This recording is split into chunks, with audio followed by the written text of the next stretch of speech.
Strange. The others on patrol should have returned by now. Our food will be overcooked if we wait any longer. We will just have to start without them. Would you call Master Matoya and the others?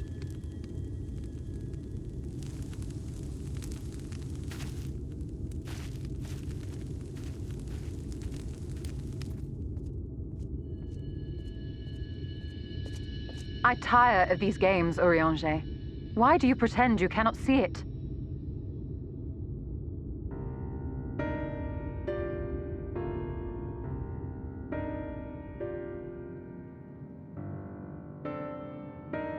The blessing may spare him the fate of becoming a Light Warden. But you cannot be blind to the nascent corruption. He is not as he was in the Source.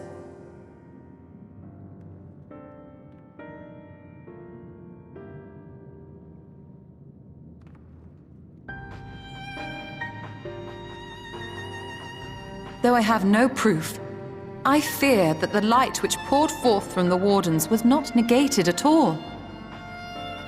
I fear it was absorbed, that he has been suffused with their light.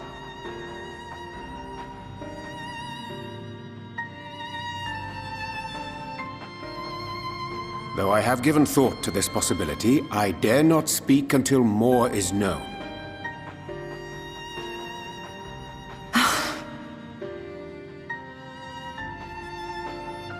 By the time you deign to enlighten us, it may be too late, if it is not already. Urianger, I know full well, after all these years, that you have only the best of intentions. But that does not make it any easier to put my faith in a man so infatuated with secrecy. I have had my suspicions ever since the Exarch bade you speak that day. But now I must ask. The 8th Umbral Calamity and all that followed. Everything you claim to have seen. Did you?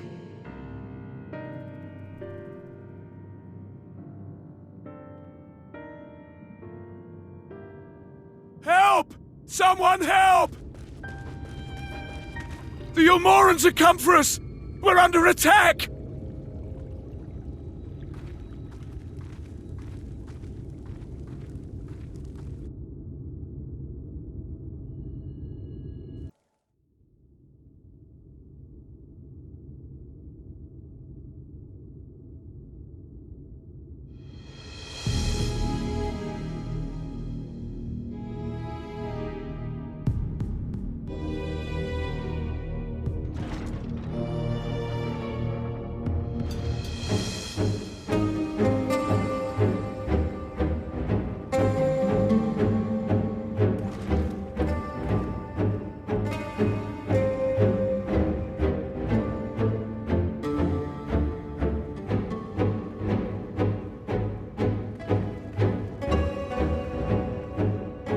Lord Forthry, how good it is to see you.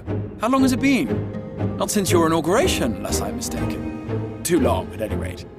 May I say how humbled I am to be invited not only into your city, but your home.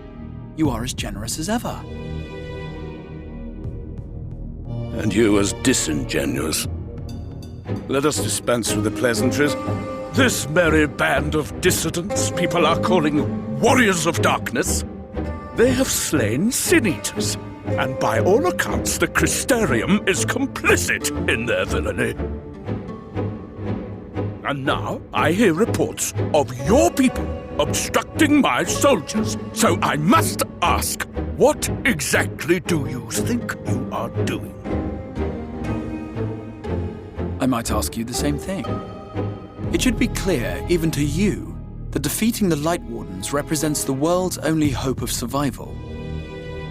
Even now, the people of Lakeland and Ilmeg rejoice in the return of night. For 100 years, they yearned for a means to fight back against the Sin-Eaters, and at last they have found one. Yet you choose to stand idly by and do nothing. Why? Why? Because this hope you cling to is nothing more than a fever dream, an exercise in futility. Even should you slay the Sin-Eaters, the world as we know it is beyond salvation. With what little land and resources remain, the people would be free only to starve. Before long, they would turn to violence, then to war, and ultimately usher themselves unto oblivion. They require a firm hand to shepherd them from the edge. The hand of a king, nay, a god. I will see their dreams fulfilled, their wishes granted. I will give them peace, order, and they shall never want for bliss.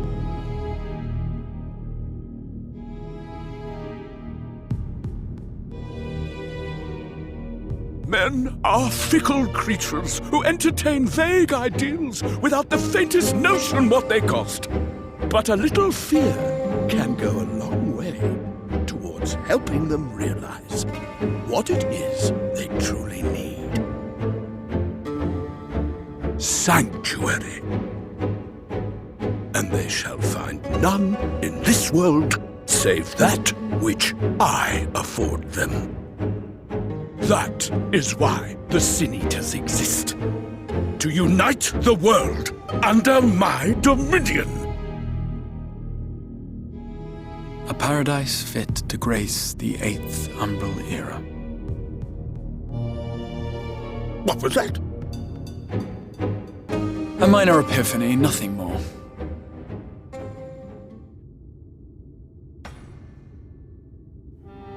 You have always held sway over those around you. Those who defy you must submit or die. What sits before me is the inevitable result of bloated privilege and unchecked power. But man is more resilient than you think.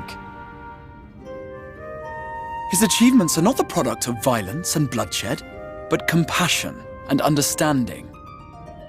This calamity is but another crisis to be overcome, and we will, once we eliminate the Sin-Eaters. You poor deluded fool. These people care not for the morrow. They care only for the now, and the contentment they lack. What good is a paradise to them if it is 1,000 years in the making, or even 100? You underestimate them, Lord Forthry. They see further than you think. I have beheld it in the blood and sweat and tears of those who would sacrifice everything for a future they may never know, that their children may never know. I have beheld it in the hopes and dreams of those who came before, which we bequeath to those who come after, that they might in turn build upon the foundations laid by our forebears. These are the bonds which hold man and his world together, not your gilded chains, and I will resist your every effort to shackle him. In summary, you will continue to support the villains hunting my Sin-Eaters? With tremendous enthusiasm, for I have faith in the future they would build.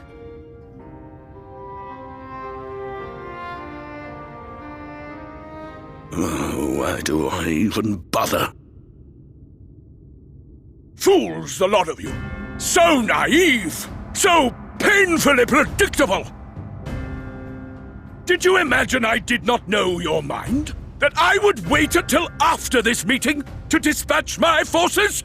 Even as we speak, they march to the Sin-Eaters' defense. Insurrection will not be tolerated! The people of this world are mine to rule, mine to command. And you are no exception!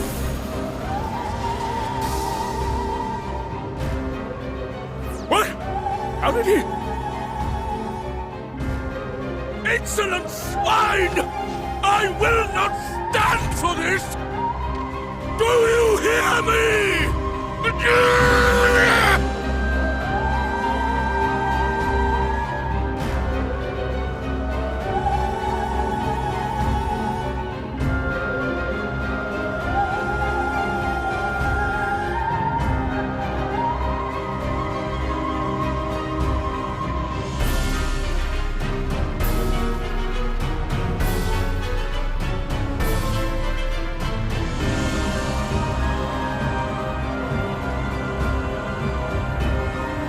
You speak for the Knights Blessed? I do. I presume that is your doing. If you have come to parley, I must insist that you first return him to us. You're in no position to make demands.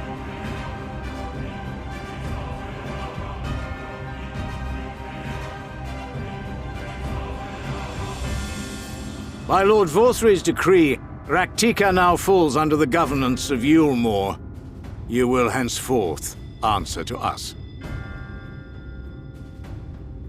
Is that so? And the children of the Everlasting Dark have acquiesced to this madness? We have reached an accord, yes. Too many times have the Knights Blessed shunned Yulmore's overtures of friendship. The risk that you harbor hostile intentions has grown too great to ignore. Therefore, his lordship has claimed dominion over this forest and bestowed executive authority upon the children of the Everlasting Dark. In his wisdom, Lord Vorthry has agreed to recognize ours as the only permissible expression of dark worship. It's one true faith. You and your false creed are a blight on these woods. A foul, unholy corruption that must be cleansed. Little wonder the Warrior of Darkness visits both Lakeland and Ilmeg, yet shuns Raktika. Your perverted teachings hold blessed shadow at bay.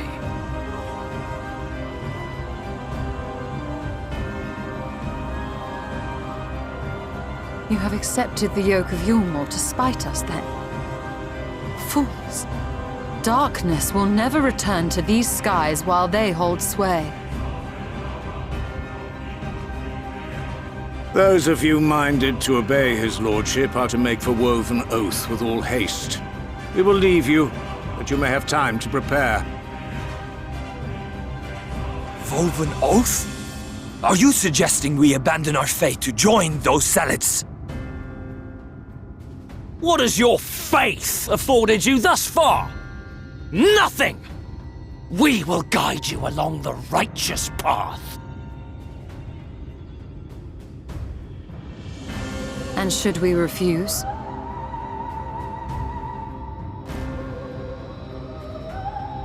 Anyone found here upon our return will be considered a traitor to Yulmore, and dealt with as such.